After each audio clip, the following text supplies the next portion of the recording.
For this craft, you'll need a notebook, like a composition book, a sponge brush, some Mod Podge, and if you don't have Mod Podge, you can use white glue, and some confetti.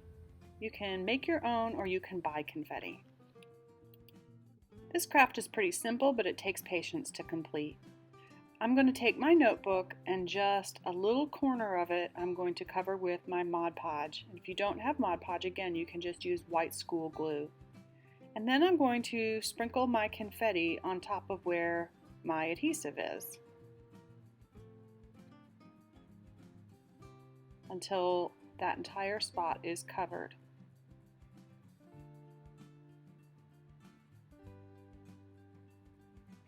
And kind of push it down a little bit just to get it to stick.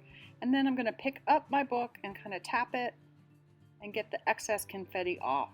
But don't throw away that confetti because you can use it again.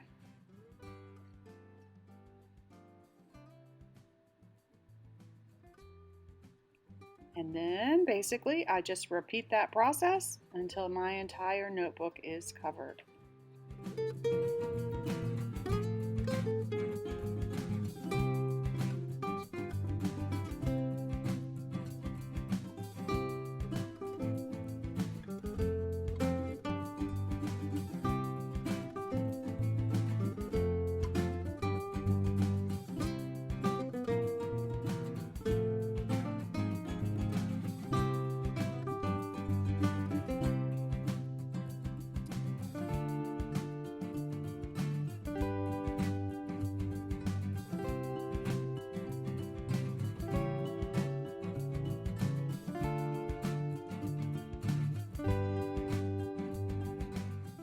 Once your entire notebook is covered with the confetti, then you're going to set it aside to dry for a little bit.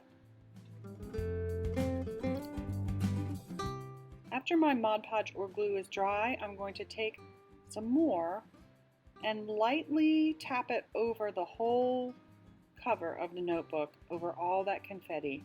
I don't want to drag the brush across because that might pull the confetti off. So I'm just kind of giving a light coat over all of it. And this is going to just serve to keep the confetti in place a little bit better and hopefully prevent it from falling off of the notebook. Once that entire notebook is covered with my coat of Mod Podge or glue, I'm going to set it aside to dry. Now this process is where more patience comes in because you're going to have to wait a long time until you can no longer see the white part of the glue, and then you'll know that it's dry. All done! I've got a colorful notebook ready for school.